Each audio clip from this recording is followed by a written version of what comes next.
You know, if you want a good steak, you go to the Steakhouse. And the two better known steakhouses are the Texas Roadhouse,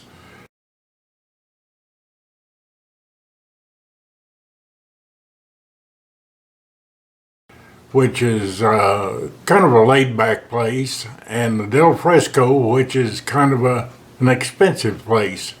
Has the fancy white linen tablecloths and fancy glasses and all of that, and also the fancy prices.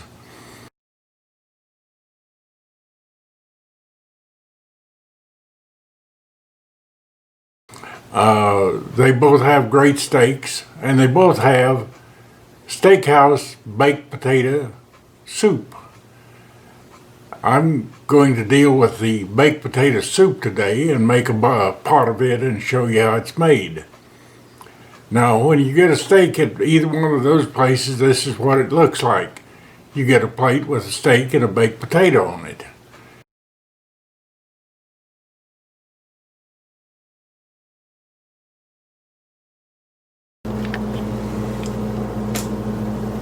One of the dinners that Kim makes each month here is a baked potato and a hamburger steak. And I usually save the baked potato to make baked potato soup. It's a huge thing as a rule, like this. And the hamburger steak and the mushroom gravy is saved. This is also to go on the mashed potato, the baked potato. So we'll set these aside here and get this out to make our baked potato soup.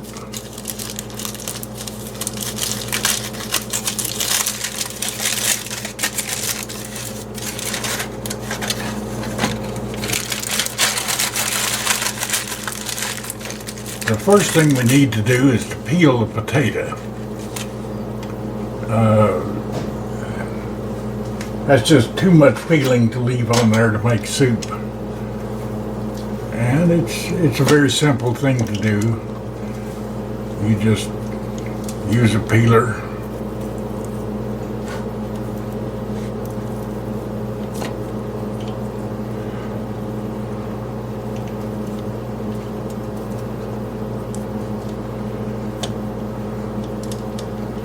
Now I'll go ahead and peel this potato here and get rid of the peeling, and we'll go from there.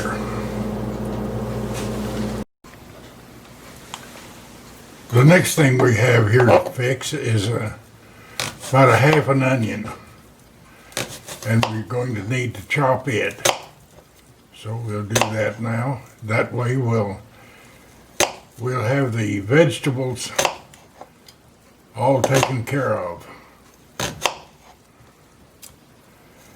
I've still got to chop the, or dice the potato here.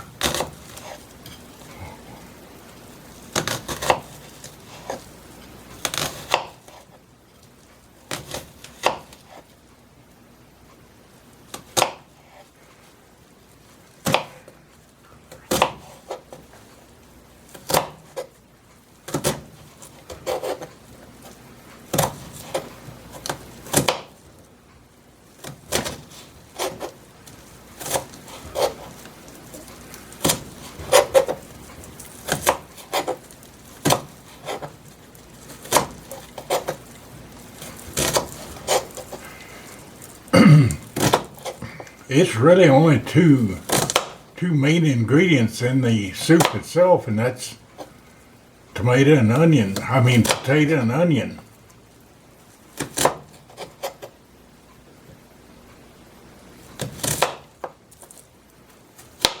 We have some seasoning and things like that that go in it, of course, but of the major ingredients, this is it. It's just so simple.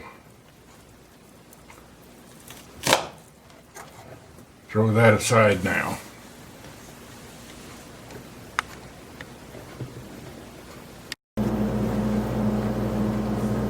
Okay, I've got a slice of thick sliced bacon here. I'm going to start cutting it up in this pan. And kitchen shears work great for that. And I'm cutting up one slice here. I've got it doubled so it just cuts two at a time, so saves time. And I'm going to render this bacon to get the grease to cook the onions in. Turn this on and render the grease. You know, that doesn't look like much bacon. I think I'll use another one and make more grease.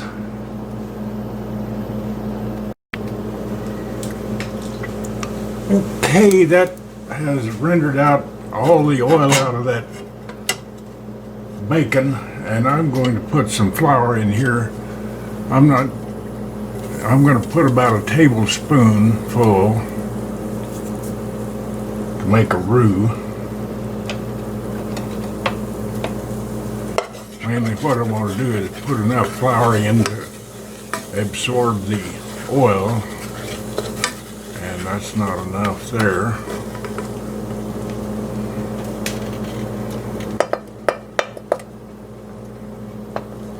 Just keep adding the flour and stirring it into the oil.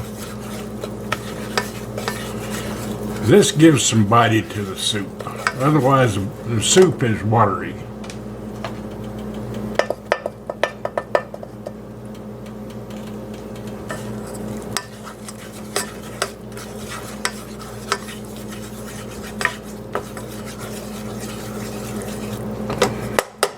Okay, that's about right. Now I'll throw the onions in to cook.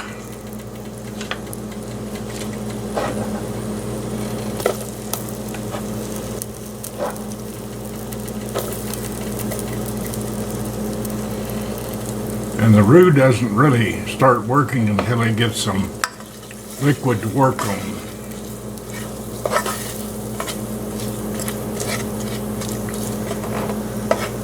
We'll let those onions hang out there and cook.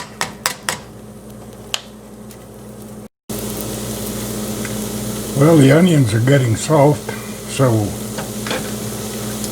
at this point we'll add some garlic.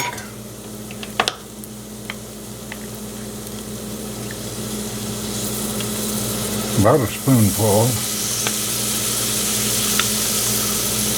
A little more.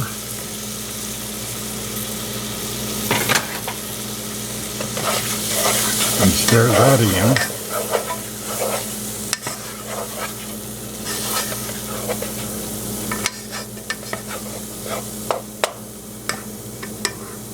And I've diced up the potatoes here, or potato, and we'll start throwing that in.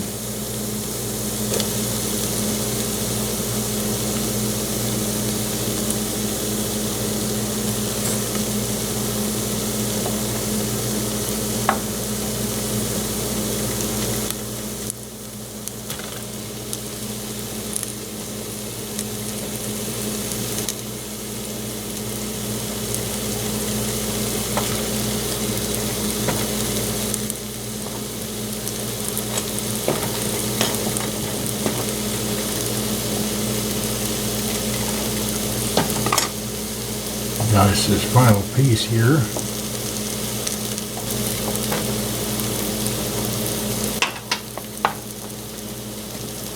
And cut it up.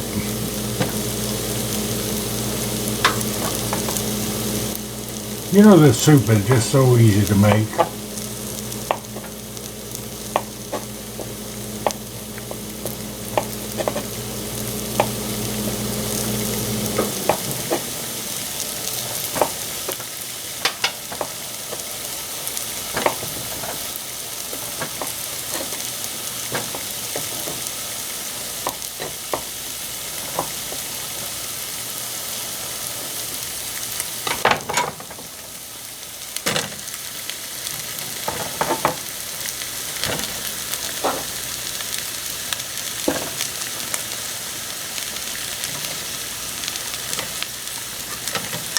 and give it a tumble.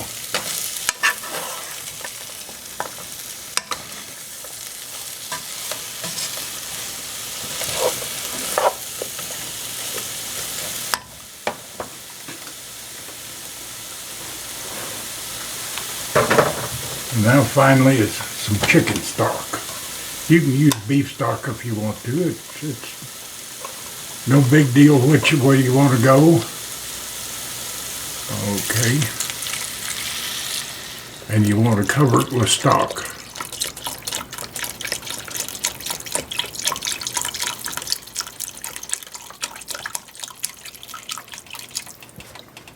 Looks like pretty good there, and it used about 2/3 of the box of stock.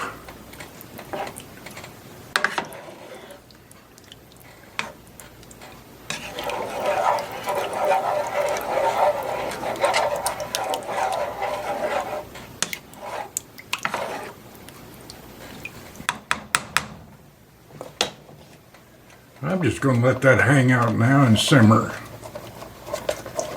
Everything in there is cooked, but it just has to meld all the flavors and get creamy from the roux that I put in there. And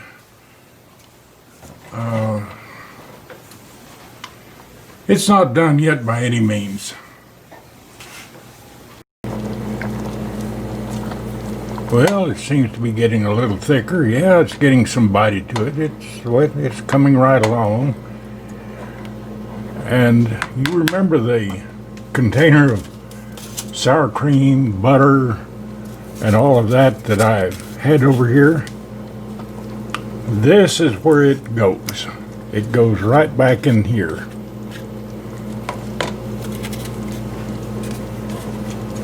And we'll stir this in.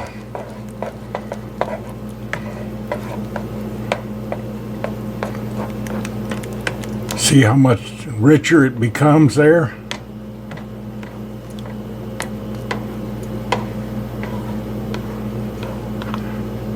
I've already checked this for salt, added some. That was salt-free stock that I used, so it had to be salted.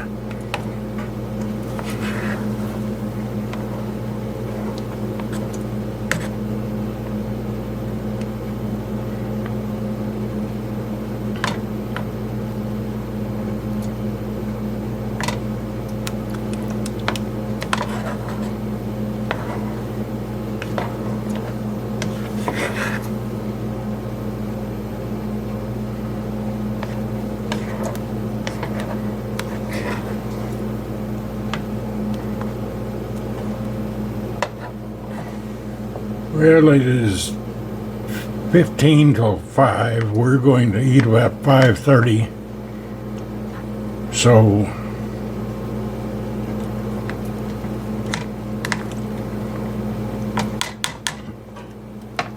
I'm going to turn this off, and it's ready to go to the table.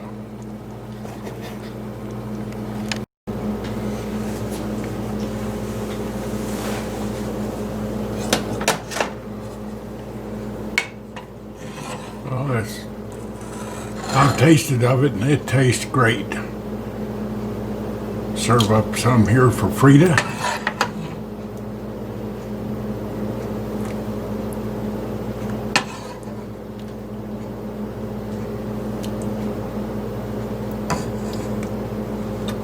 And me.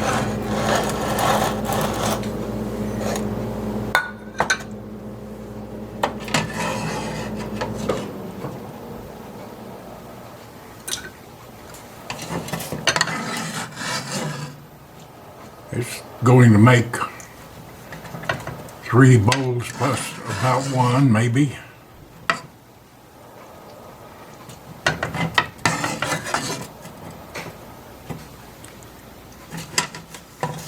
Well, give Frida a little more over there. Maybe some here, and now that bacon that I cooked, it's going to make a garnish.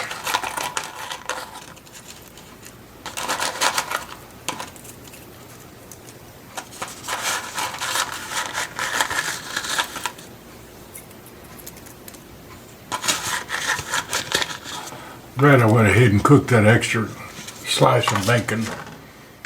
Now this is going to the table and it'll be dinner.